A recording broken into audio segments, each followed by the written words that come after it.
Part 1. The Arrival. Nestled deep in the heart of the woods, Hollowwood Manor stood as a grim testament to a bygone era.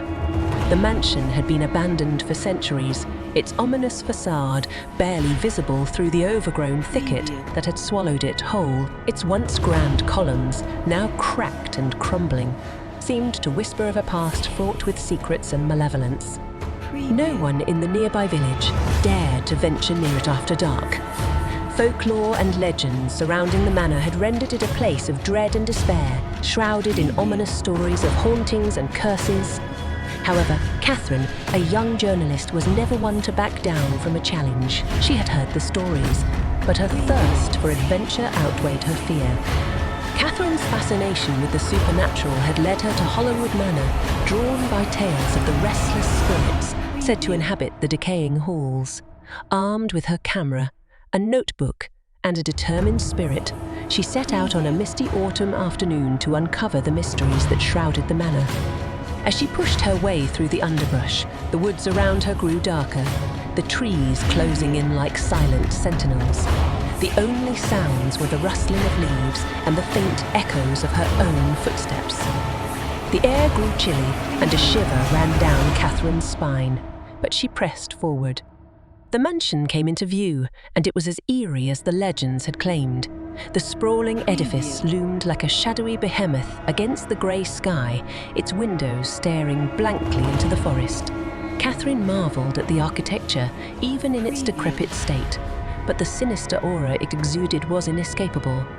She ventured inside the manor, her footsteps echoing through the grand entrance hall, the walls lined with faded portraits of long-forgotten ancestors. The air was heavy with a musty odour, and the silence was deafening.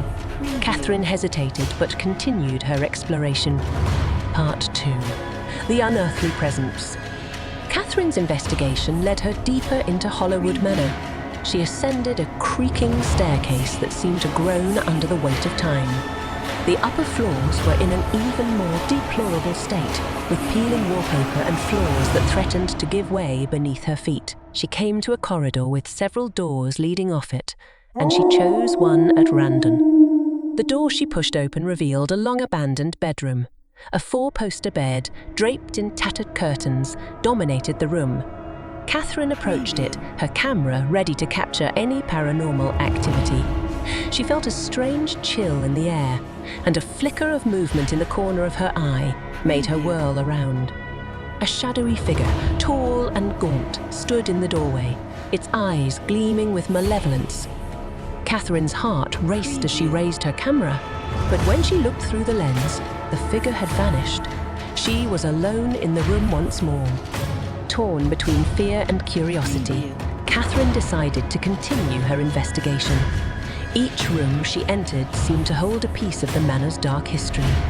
In one room, she found an old journal filled with entries of despair and longing. In another, an eerie child's nursery with faded toys that seemed to beckon her closer. As the sun dipped below the horizon, the manor seemed to come alive with unearthly whispers. Catherine heard faint, distant voices, unintelligible yet unsettling. Her camera captured strange orbs of light and spectral shapes that seemed to dance in the corners of the frame. She ventured deeper into the mansion's labyrinthine corridors, each one darker and more menacing than the last. The walls bore witness to the lives and secrets of those who had once inhabited Hollowwood Manor, and Catherine's relentless curiosity urged her forward. Part 3. The Haunting. The night had fully descended upon Hollowwood Manor, and Catherine was in the throes of her relentless investigation. Her every step sent echoes through the haunted halls, and she was no longer alone. Whispers and eerie cries seemed to emanate from the very walls themselves. In a desolate ballroom, she stumbled upon a grand piano, its keys covered in a thick layer of dust. As her fingers brushed over the keys, an otherworldly melody filled the room. It was as if the spirits of musicians long gone were using her as a vessel to play their mournful symphony. She backed away, shaken. Catherine's heart raced as she explored further. In the dim light of her flashlight, she entered what appeared to be a study. Its shelves filled with ancient books and odd trinkets, Among the books was an old grimoire, its pages filled with cryptic symbols and sinister incantations.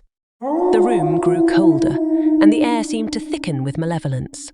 The ghostly whispers that had accompanied her now intensified, forming chilling voices that seemed to call her by name. The shadows themselves seemed to take on sinister forms, flickering in and out of existence. She stumbled upon a room filled with mirrors, their reflective surfaces distorted and warped. In the mirrors, she saw the apparitions of people from a bygone era, dressed in garments of another century. They reached out to her, their fingers brushing against the glass, their eyes filled with torment. Catherine's determination began to waver as the haunting grew more intense. She had come seeking answers, but now she was trapped in a nightmarish maze of the supernatural. Her camera's battery had drained, leaving her with only the feeble light of her flashlight to guide her way. Part 4. The Unveiling. Desperation and fear gnawed at Catherine as she continued to explore the malevolent depths of Hollowwood Manor. The spirits of the past, bound by some insidious force, seemed determined to keep her within their clutches. It was as if they sought to draw her into their world, to share in their suffering. The walls themselves seemed to shift and change, leading Catherine in circles. She descended into a cellar where she found rows of old wine barrels covered in cobwebs. A sense of foreboding intensified as she ventured deeper into the gloom. The cellar led to a crypt, and there, in the flickering light of her flashlight, she discovered ancient tombstones with names that sent chills down her spine. Among them was a stone marked Eleanor Hollowwood, the woman for whom the manor had been named. Catherine's research had uncovered stories of Eleanor's tragic life and her mysterious disappearance. Her desire to uncover the truth drew her closer to the tomb, and she felt a strange compulsion to touch it. As her fingers made contact with the cold, weathered stone, a surge of energy coursed through her. She was transported to another time, experiencing the life of Eleanor Hollowwood as if she were living it herself. She witnessed Eleanor's torment and sorrow, trapped within the manor's walls, unable to escape. Catherine watched as Eleanor's spirit pleaded for release and the malevolent force that bound her. Overcome with empathy, Catherine vowed to help free Eleanor's soul from its eternal torment. She began searching for a way to break the curse that held the manor and its spectral inhabitants captive. Part 5. Breaking the Curse. Catherine's determination to free Eleanor's spirit from the curse that had bound her to Hollowwood Manor led her deeper into the dark heart of the supernatural.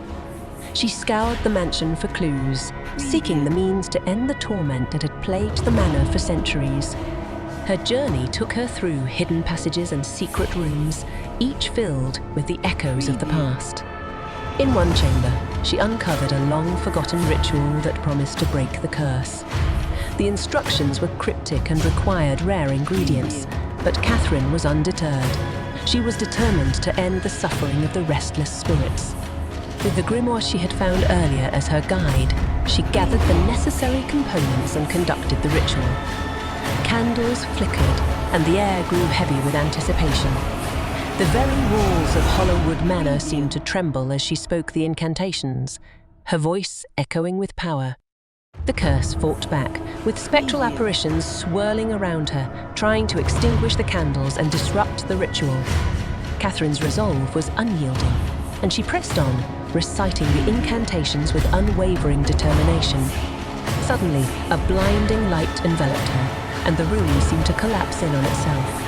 Catherine felt herself being transported through time and space, her very existence merging with that of Eleanor Hollowwood. In that moment, she understood the source of the curse and the tragedy that had befallen Eleanor. Part 6. Redemption. Catherine found herself in the past, in the body of Eleanor Hollowwood. She witnessed the events that had led to the curse, a tale of betrayal and vengeance. Eleanor's love had been spurned, and in her despair, she had sought dark forces to exact revenge on those who had wronged her. With newfound understanding, Catherine, as Eleanor, reached out to the spirits trapped in the manor. She offered them solace and forgiveness, releasing their restless souls from their torment. The very walls of Hollowwood Manor seemed to sigh in relief as the curse began to unravel. As Eleanor, Catherine also confronted the malevolent force that had bound her to the mansion. With a combination of remorse and forgiveness, she severed the curse's hold on her own spirit. In doing so, she was able to free herself from the relentless torment and despair that had defined her existence. With the curse broken, Catherine, back in her own time and body, stood in the restored grand hall of Hollowwood Manor. The mansion, once a place of dread and despair, now felt peaceful and serene.